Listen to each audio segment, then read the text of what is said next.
listening to The Adventuring Party, talking about gaming the Irish way. Welcome to the party. I'm Owen. And I'm Shane. And today, once more, on a table, a dice is rolled. And we bring you, from the depths of the Adventuring Party's archives, the Deadliest encounter. Dun dun dun. So, what deadly encounter are we dealing? Oh, that's right. As again, I think we should probably say that this is going to be a spoiler for a Pathfinder 2 adventure, I believe. Specifically, the first Pathfinder 2 adventure. This is a spoiler for the Fall of Plaguestone. The Fall of Plaguestone is the adventure, and it's about your party's first adventure. It's literally about how your party gets together. You're escorting a caravan to the little town of Plaguestone, and somebody gets murdered. You start to investigate that murder, and the investigation brings you to a fortress full of orcs. And these orcs have a distinctly alchemical bent.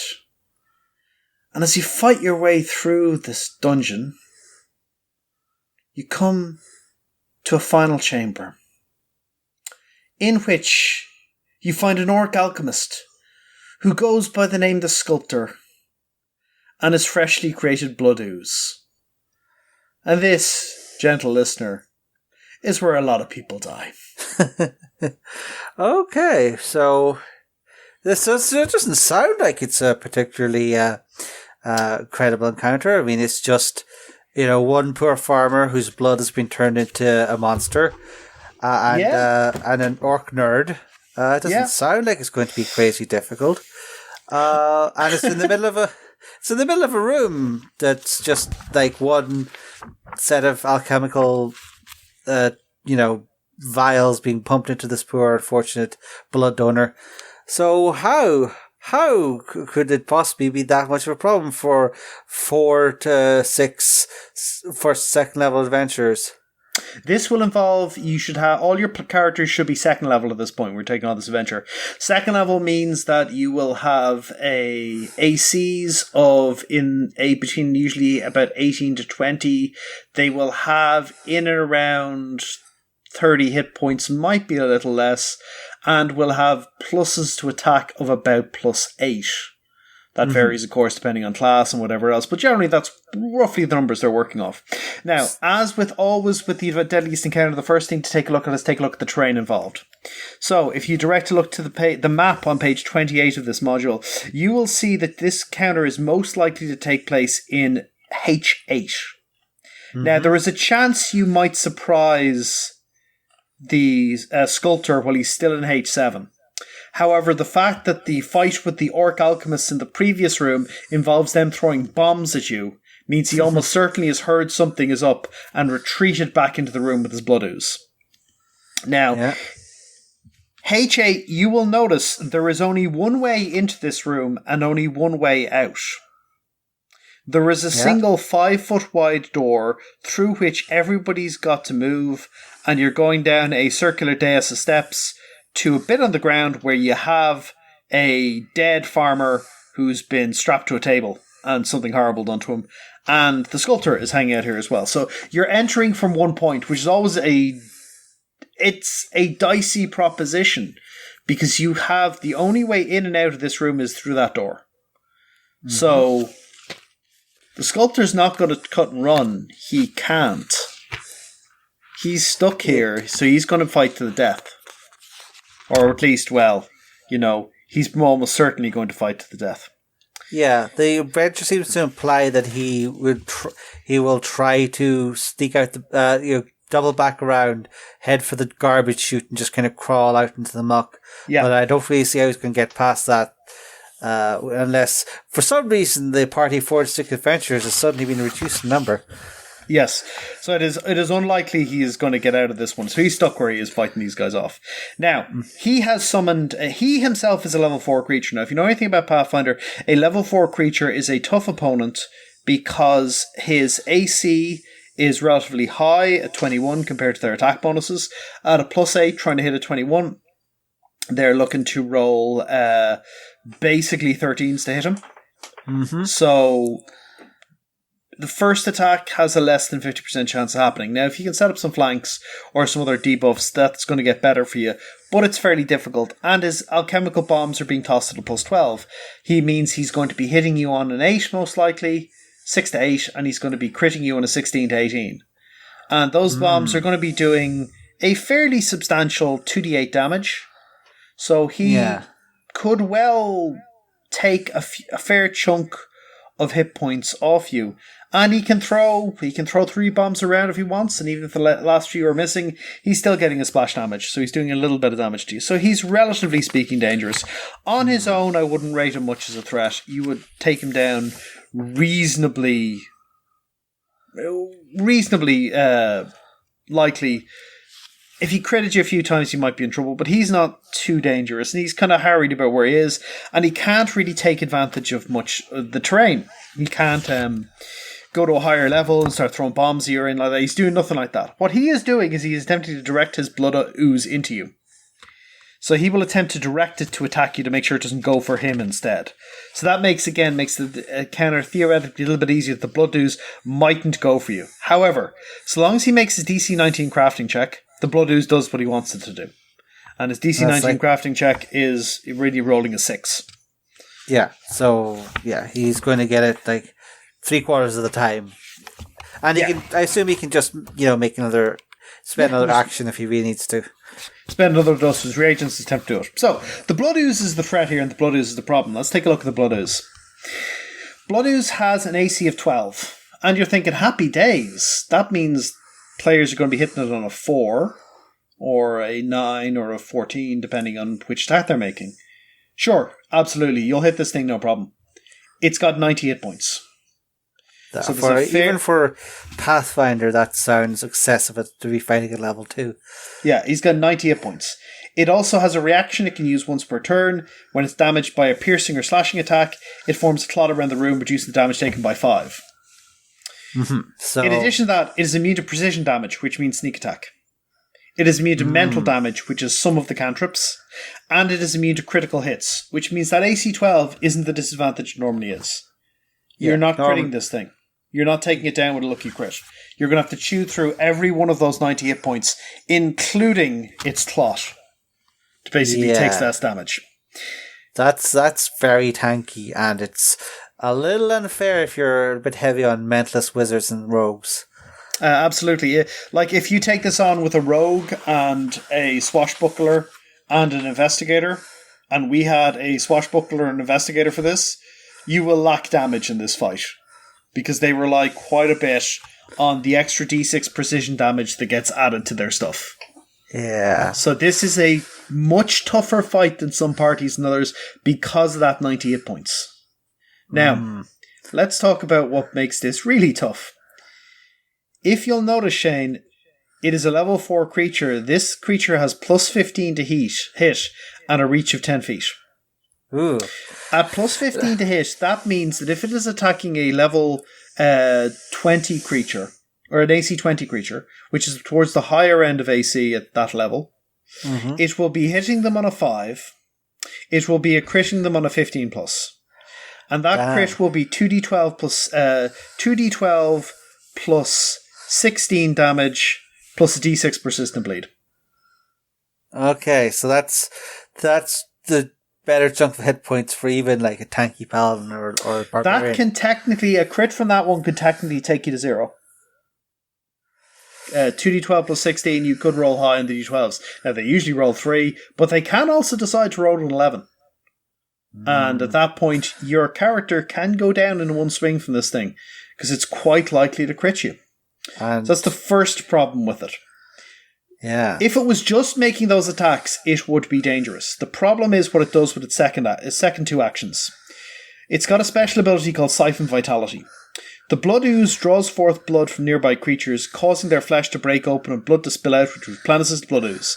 Each living creature within 15 feet takes 3d6 slashing damage, DC 21 basic fortitude save. That means you need to make a fortitude save DC 21.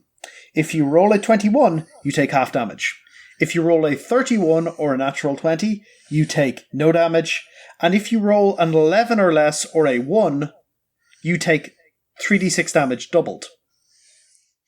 The blood ooze then heals equal to half the damage Siphon Vitality dealt to a single creature that took the most damage. So when we moved in to attack this thing, the following things happened. The blood ooze, we moved up to melee it. The blood ooze kind of seemed to acknowledge us, swung out, critted one of the characters, taking it to very low, then Siphon Vitality'd. One character critically saved, and it healed for the full 3d6. At this point, you're in a massive amount of trouble, because this can keep siphoning Vitality every turn. So make a strike, Siphon Vitality. And because the Siphon Vitality is happening within 15 feet, and it is a narrow entryway to get into this room, most people are going to be clustered around the entrance when they come in when it sends off its pulse. So this thing is really tough, hits incredibly hard, and hits everybody for some damage and heals some from that damage. So immediately, you're in trouble. Because you're focused on, will we take out the alchemist, or will we take out the ooze? And the ooze is so incredibly dangerous, you're like, oh god, we got to take out the ooze first. So let's move in and start hitting the ooze. Except that hitting the ooze, you're hitting it a lot. But you're doing competent damage to it, but not crazy damage to it. And then it starts wailing on you, hitting you really hard once, and then siphoning everyone's vitality off, and its hit points start going back up.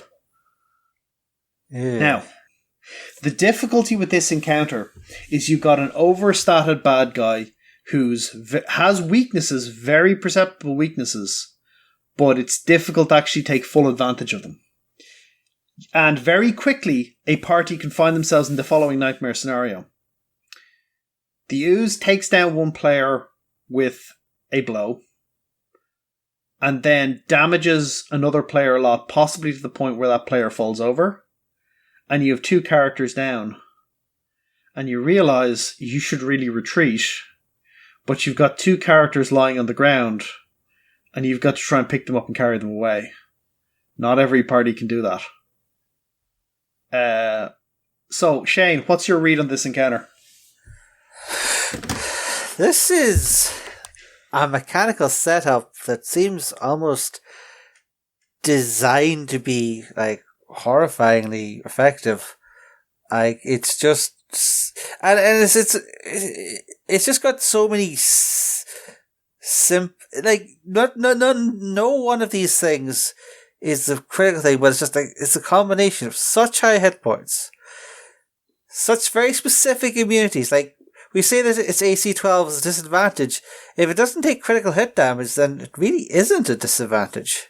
Like it gets hit, so what?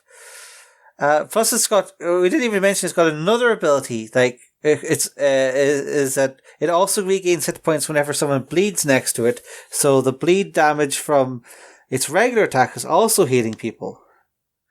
And it's just like, this is, I think what they would call this is a DPS check in an MMO. And it seems really unfair to be throwing this at a second level party, particularly if they're brand new noobs. Technically, you can have this thing where the blood ooze mightn't be under full control of the sculptor, so he has to command it to do stuff. But once the players are in melee with it, the players are in melee with it. You know, it's an ooze. It reacts to stuff. You can take advantage of that to try and retreat away and maybe put the situation where the ooze goes towards the sculptor instead. But you have to spot that one early on. The second weakness of the ooze is that it's super slow. So if you look at the ooze, it's speed 10. And it doesn't have attack of opportunity, which means you can just run away from it. Yeah. Which is good, which is a way to handle it. But you've got to spot that early on. You've got to spot how bad the situation is, because it can go really bad. Like the first time it does its blood thing, a player might assume, okay, that must be a special ability it can do once. That's fine, we'll keep going. And then it does it again. And at that point, people may fall over. because because of the way the terrain is arranged. Almost everyone's going to be within 15 feet of it. Yeah. Right? If you look at the size of the ooze, right? It's a large creature, so it's a large creature. So it's 15 from that. So that extends the range even more, because it's 15 feet from the creature. It's going to take up... That AoE is going to hit everyone in the front part of that room. Yeah. And you're probably gone into melee with the ooze, and you're trying to batter it to death. Maybe with hammers, maybe with something else. Maybe you're lucky and you have an appropriate weapon for it. But the problem is that almost everyone in the front of that room is getting hit by that AoE. And that's an awful lot of damage to intake. And this is at the end of an extended encounter. So people may be a bit low on certain resources. Certain resources may have been used up. Yeah. So he fought through like a bunch of orcs, a bunch of cats that are on fire for some reason. So, you're not going to be perfect condition. No. And you may have used up spell slots, you may have used up other bits and pieces. It is a difficult encounter. This is it's a good example of a low-level Deadliest encounter, where stuff is a little too is tuned up a bit too much, and the bad guy becomes oppressive. This encounter was designed in the early days of Pathfinder 2nd Ed to come out at the same time as Pathfinder 2nd Ed, so the rules weren't quite finalised. So some stuff came out a little more deadly than they're meant to, and this particular encounter is infamous for how many people it killed. Wow. A lot of people died on this encounter. It is technically speaking like an extremely severe encounter. Yeah. I don't want to be putting too much into writer's intent to say, but was the intent to make the players run away? Was that the thing, or did they just set something down and then forget that critical hits were 90% or a big part of damage when you're fighting? What I would say is they thought up an idea and they had a couple of cool ideas. No, this would be a cool way to do oozes. And this will be, it's cool, it pulls your blood out, that's nice and horrific and really flavourful. It's also incredibly mechanically devastating. You're right. Because it's a real horror kind of vibe. It's this thing of, it just reaches out and all the blood starts to break out of your body and pull out and flow towards the ooze. That's really cool imagery. It's also devastating mechanically. Yeah. I could certainly see, if it is a 4th level creature, I could see a 4th level party handling it okay, but this is against a 2nd level party who already have to fight one desperate orc nerd with a whole bunch of bombs. Yeah. So difficult. I would consider extremely difficult. The key, when I encountered this one, I was playing an oracle, a fire oracle. We had a goblin paladin, a Kenku swashbuckler, a human investigator, and a kobold cleric. So there were 5 of us doing this fight. And we went in, and we'd all been moved in, and the blood ooze was going relatively late. The sculptor sicked the blood ooze on us successfully, tossed a alchemist fire at us, and set everybody on fire. Which was mostly my fault, but that was my Oracle Fire's power. And the blood ooze, we kind of noticed, okay, this thing is pretty tough, because it immediately smashes the paladin really hard, and then it put out its AoE, and the swashbuckler crit failed and fell over. At which point I said, okay, we've got to run away now. And everybody said, why? And I said, because we aren't fighting. If this thing can do that every turn, it's going to kill us. Because it chewed off... Most of us failed the save, because DC 21's quite hard. And so we took basically 15 damage. And that was fine for us. But the person who crit phase took 30 and fell over. And I said, okay, we've got to retreat immediately. So what we did was we retreated away. And it was really slow. So if we moved 25 feet with 1 action, or 50 with 2, it had spent all 3 moving after us 30 feet. Now, we could pepper it with shots maybe from some range weapons, but we were mostly cantrips, so I was kind of like, okay, let's get a bit more range, then start hitting it with magic. But there was a bunch of bombs in the previous room, so my character was like, well, let's rig up an explosion, just bury the thing in here. And that's how we handled that fight. But you had to retreat immediately to realise that, because once you were engaged with it, leaving is tricky, especially when it puts somebody down. You have to get that person up before they can leave, and then potentially it's going to hit them again. So difficult one to retreat from. Not one to stay fighting if you can avoid it. It's just too tough, hit too hard, and heals too much. I guess that brings me to my thought. Is this like, is it okay to put that? Well, I would certainly say, at the end of a dungeon where you've been, told to investigate murders, it's probably not a good place to have your, maybe this is a tough fight you should run away from encounter. I feel like, yeah, like I know there's certain psychologies that it's perfectly fine to have overleveled monsters in, nooks and crannies of your dungeon guarding, fantastic treasure, and, see how the players figure out how to kill it. But this is at the end of a narrative adventure. I feel like that's, I'm not saying cheating, but sort of going against the grain of the thing is that, you're supposed to be making your adventure to get people through the narrative. And, reactivity and, if they let the bad guy go, he escapes and comes back in another mad scientist lab later on. That's fine. But, I think if you're going to put in a fight with a clear that you should possibly consider running away from, you have to signpost it pretty clearly. And this one doesn't particularly signpost it. You're going to still walk into this encounter going, okay, the last guy's in this room. Let's go get him. Somebody's up to this stuff. That person has the info we need. Yeah. Let's go get him. Like, not fighting this guy makes getting some of the information a little bit harder. Yeah. Not impossible, but harder. And logically, you're like, who goes to the last room of the dungeon goes, let's not go in there. Yeah. I've done it twice. in the games. I've gone, let's not go in there, because one of the things was we did some research and we go, what's in there? And I was like, there's a stone golem or clay golem in there. What level are we? We are level 7. What's this clay golem fight? And I go, clay golem is a level 11 monster that curses you so you can't heal. Let's not go in and have that fight. It will suck. And we didn't. And we left the fight. So sometimes you have situations like that where you just go, you know what? I'm not going to do this fight. It is too painful.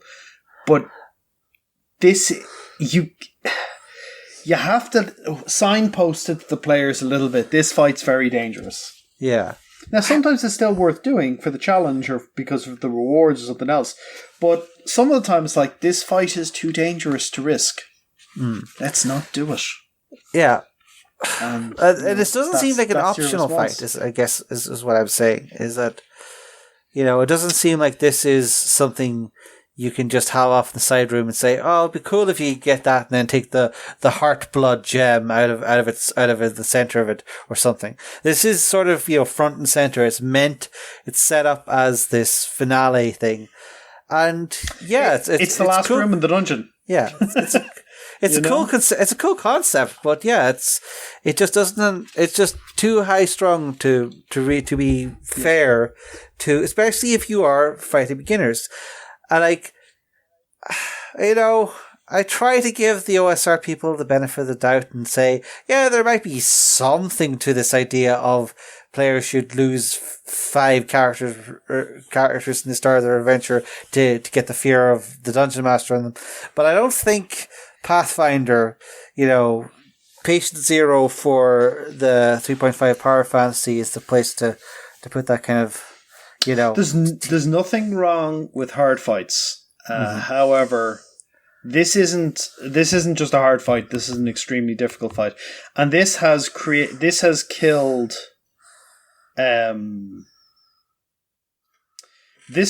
a lot of players. I look at this one, and I've looked up online, and lots of people wipe to this, and I can see absolutely why. Once this fight starts going wrong, it goes wrong in a hurry, And the amount of damage the blood ooze is outputting on you is probably way above what you're outputting on it. Now, if you've got a really hard-hitting set of characters, you might be okay. But if you go in there with, say, like a fighter with a pick, they're doing lower damage on their regular attacks to do more damage on their crits. You can't crit this thing. So you're going to hit it, and you're not going to get your fatal dice. You're basically just going to do your slightly undersized damage dice. And you're in for a miserable time. Now, because it has that ability to reduce the damage.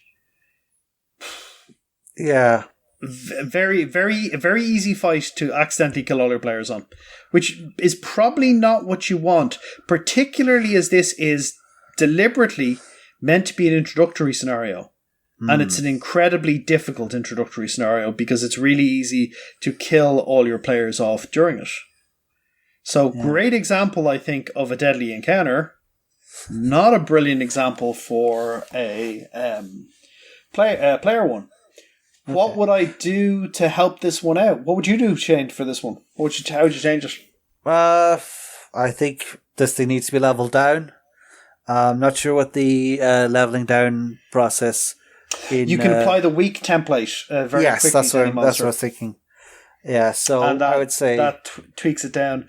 I think you could start it so that there's more of a tug of war between the ooze and the sculptor.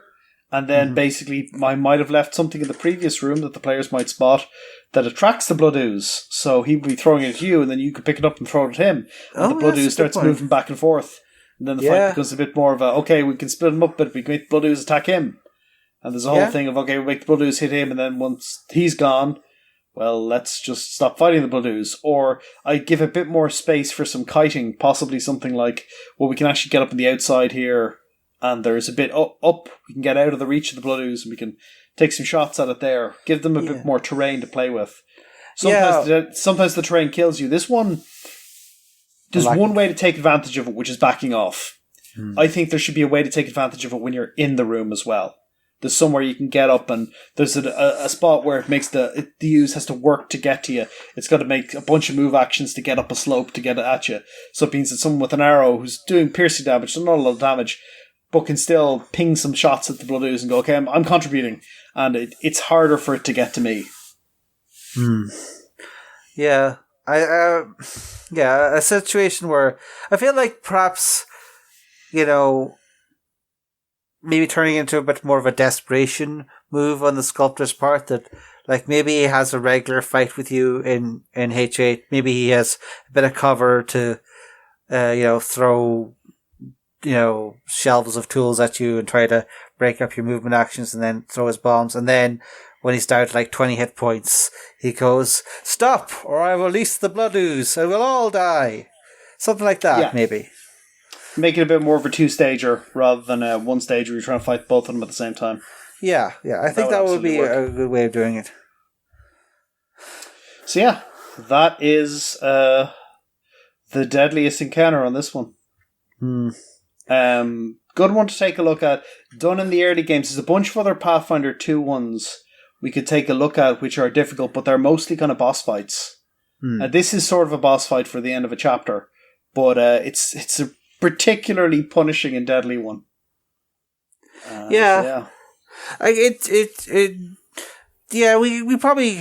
already have done episodes on boss fights and why they can tend to either be overcompensating or undercompensating. But I think this one is very much a victim of the level as 4, and this is not the kind of situation where you can unload 5 fireballs on your boss monster before you can do his a villainous speech. Your second level, you probably have magic missile. Yeah, which is good in Pathfinder 2. It's a good spell. It's a very good spell. However, 3d4 plus 3 ain't chewing through 90 hit points terribly well. No, it's not.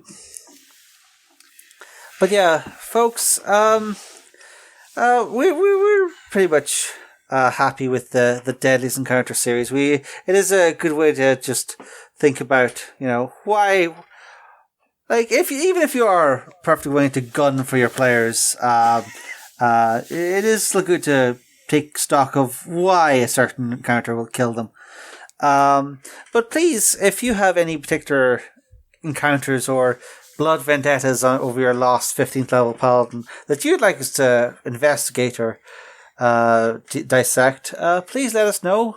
You can contact us on party@theadventuringparty.net or our Facebook page, or come to our Discord, where we're always willing to hear your rants and be a comforting shoulder for your loss of your wonderful paladin. I'm sure he was a great guy. But Owen, do you have anything else?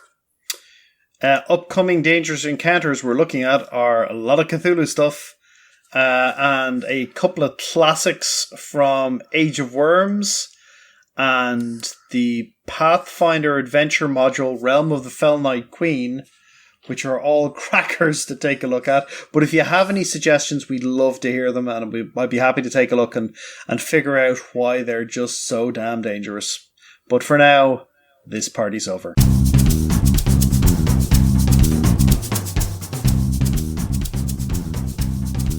Thank you for listening to The Adventuring Party.